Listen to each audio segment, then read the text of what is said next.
Assalamualaikum warahmatullahi wabarakatuh. Selamat pagi anak-anak. Perkenalkan, nama saya Jelita Endukumala. Kalian bisa memanggil saya Bu Jelita.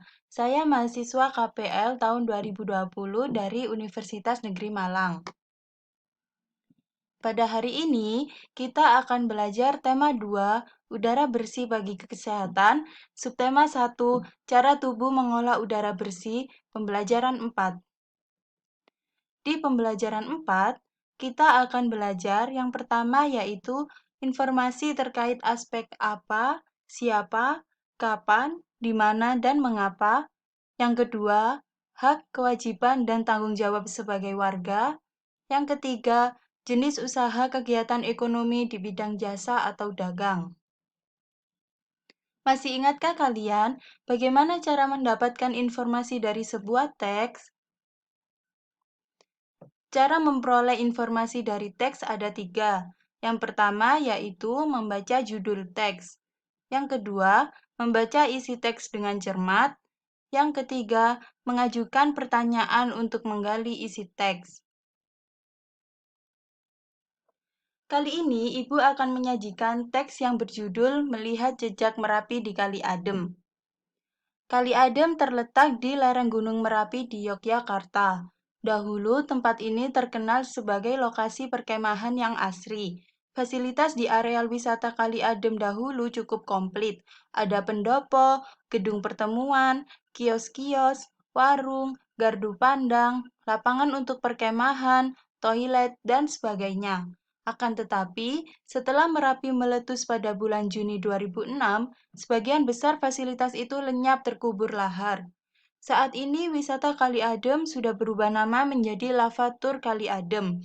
Sebagian besar pemandangan Kali Adem berupa hamparan pasir dan batuan bekas lahar. Di sana ada bunker atau rulinda, ruang lindung darurat. Bunker ini dibangun untuk tempat berlindung jika tiba-tiba Gunung Merapi menyemburkan awan panas. Di dalam bunker ini ada kamar mandi, tabung oksigen, masker, listrik, dan perlengkapan lainnya. Pintunya 2 lapis, terbuat dari lempengan besi setebal 3 cm. Wisata Kali Adem ini merupakan salah satu tempat wisata di Indonesia. Di tempat ini, kita bisa melakukan kegiatan ekonomi di bidang jasa. Ada yang tahu apa yang dimaksud dengan jasa? Jasa adalah jenis usaha yang menjual seperti tenaga, ilmu, atau juga keahlian dalam bidang tertentu. Salah satu kegiatan ekonomi masyarakat adalah pariwisata. Pariwisata adalah kegiatan ekonomi masyarakat yang termasuk dalam bidang jasa.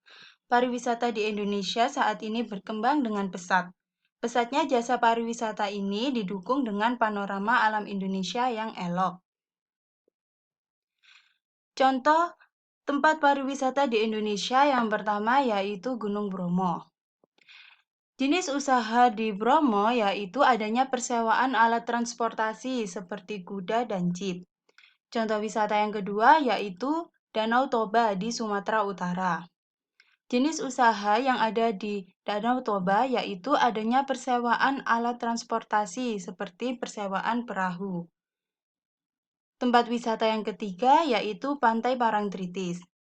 Jenis usaha di Pantai Parangtritis yaitu adanya persewaan alat memancing, persewaan transportasi seperti kuda, dan pengepang rambut.